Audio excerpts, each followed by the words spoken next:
So I managed to get a dub on the Air Jordan 1 lows, and this is the Travis Scott reverse medium olives. Surprised to get a W in all honesty, but obviously I'll take it.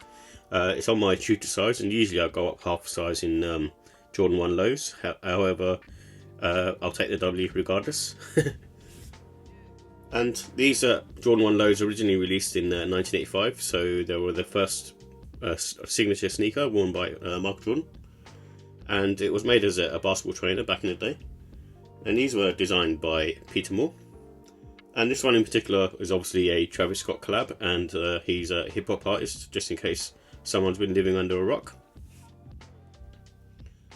So with the details, this comes in a medium olive and black and sail muslin colour. So as you can see, the medium olive is on the medial lateral side of the sneaker and on the top, and it's got this kind of nubucky material and feels really premium to me. And then you got the leather panels in more of a sail colour on the toe guard area and also on the heel and the lace area. And then the black is obviously the swoosh, and then you got the, I suppose, more of the muslin colour on the outsole, midsole, and then the outsole is the olive colour as well. And these are similar to any other Jordan 1 low really, and don't feel much difference to the Jordan 1 lows that come out currently, and not like the 85, these particular ones, so they feel more like the normal low OGs, but they still have and they still come with a gum cup sole with an airbag in the heel. And as I mentioned, this has got a all leather and nubuck construction, so the upper is pretty much that. And the price for these is £145. So with the confidence sizing, much like any other Jordan 1 low, pretty much the same as these. These are on the medium to firm side, not much comfort in there, but I find Jordan 1 lows to be comfortable, but obviously your mileage may vary. And there isn't much support around the arch. They're a very sort of flat sneaker, so if you're not into that, then you probably won't like these, and prefer maybe the more of the Y2K runners.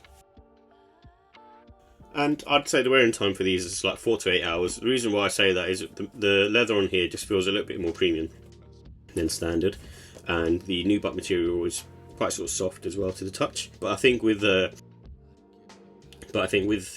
these Jordan 1 lows, especially if you go true to size, you need a bit of time for them to break in, and 4 to 8 hours is good to go after that. And like I said, you can go true to size in these, which is what I did with this one, and I kind of entered the raffles in different places for different sizes. So some I went for a half size up, and some I went true to size, just to see if I could get some sort of W.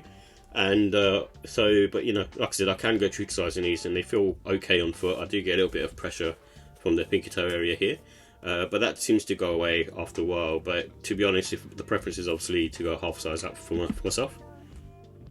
And these have great grip for all types of weather. Obviously, the front of the sneaker is really good, and it's got that radial pan. The back of the sneaker probably not so much. It's still okay, but you still have to be a little bit careful when you're walking in the wet in the back area. But I wouldn't say they're as bad as other sneakers, and also because they're flat, they're quite grippy. So with the look and style, I like this sort of wintry neutral colourway. You can sort of see that on the upper. It's got pretty much sort of white and the black overlays. And if I'm honest, when I see these more in person, the olive colour looks even nicer than some of the videos that have been shown, and also sort of online. And I suppose, what's, to me, what makes the Travis Scott Jordan 1 special is they use more premium materials than normal. So the quality of the materials, in my eyes, are not amazing, but still better than what you get from a GR version. And paying, I think, £5-10 more versus the GR version, makes sense. And, therefore, I feel it makes it better value for money. And to be honest, even though it's probably people just think this is a gimmick, I actually like the way the back was swooshed, because you can recognise it instantly as a Travis Scott sneaker. And then also you have on the back of the heel this embroidery. Some people don't like that and prefer the print. Me, I like the embroidery. I think this is a really nice touch. And then on the tongue you always have the Cactus Jack branding, and this is I suppose now considered probably slightly older now, and he's been doing these on these Jordan 1 lows for quite some time. And then you also get a branded Travis Scott insole as well, and on both of them. So this one says Travis Scott, the other one says Cactus Jack. So you can sort of see that here. And then also on the medial side of the sneaker, you have Cactus Jack written on there. And even though that's a really small thing, it's still a cool touch, and just gives it that extra sort of bit of branding really. And I like that, overall. And that's why, the colour scheme is really nice, especially the midsole being that contrast to the olive. And also one thing I forgot to mention is on the back of the heel on this one you have like the sicko mode face, which is a really cool detail as well, and that's embroidered as well. So when you get things like that, it's quite nice. And this is good for spring summertime in my opinion. Even though I mentioned it's a wintry colourway, you can wear them autumn winter. I mean, Jordan 1 lows are fine, but to be honest I'd be sort of careful wearing these depending on the condition, because the nubuck material tends to get ruined quite quickly.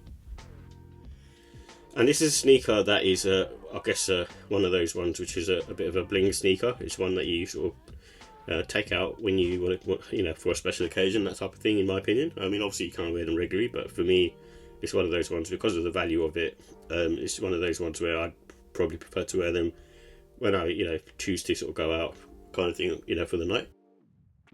And with these ones, they can be sort of dress casual, smart casual, especially this pair compared to like the Canary, because the colourway lends itself well to more of a smart outfit, and it looks almost shoe-like. And you can put different kind of laces in there. I mean, you've got the red accent, so you can put in red. Obviously, white comes with it, and there's also a black pair and a pink pair, which are all wax laces, which are more premium than we normally get. So, you know, which is a good thing. And this is probably the first time I've seen them come in the cardboard packaging versus the plastic for the Travis Scotts. So with the final thoughts, I like the fact that they feel really premium. I think that's really nice. Not like majorly premium, but still, you know, really nice on feet. And like I said, because it's got the materials as well, being this nice soft nubuck, even the swoosh has got some sort of pebbling going on. And I actually think the leather cuts on this is quite nice actually. And like I mentioned earlier, you know, you get different sort of lace options as well, especially for the price. And then obviously the overall packaging being this, you know, the standard sort of Nike Travis Scott box. With the cons, I'm only going to sort of say one thing really, is the comfort. Obviously it's one of those ones where, you know, it's Jordan 1 at the end of the day, so it's not going to be the most comfortable sneakers. So with the ratings, I give the look and style a 5 out of 5. I think still, you know, even though it's a tried and tested formula, and this silhouette's been, you know, on now probably 6 or 7 different types of sneakers in different colourways. However, for me, I still think this one's really, really nice. The comfort, I'm going to give it a 4. It's not a major comfort, but I feel like the Travis Scott ones have a little bit better comfort, so I'm going to give that a 4. And the quality, I'm going to give that a 5 as well. Like I said, the material is not completely amazing, but enough to kind of justify the price for retail. And the pricing, I give that a 5 as well. So for a retail price that you pay, it's more of a collab, you know, sneaker at the end of the day. And I think, in my eyes, it's worth it, especially if you can come for, you know, get it for retail. And overall, I'll give it a 5 out of 5. I mean, for, you know, if you get these for retail, then you're onto a winner, and they're worth a lot of money on the resale market. And that's not the only thing that, you know, for me that drives it. It's actually, you know, for me, it's pretty special that I've actually won a pair of Travis Scott sneakers, and I'm really happy to have this in the collection. And I actually think they look really, really nice, especially more in hand. And before, if someone said to me I would have preferred the olives, the regular olives that came out, but this one actually does look nice as well, especially when you see it more in hand. The olive colour looks really nice. So, you know, definitely, you know, it's an awesome sneaker, and one worth getting if you can get it at a good price.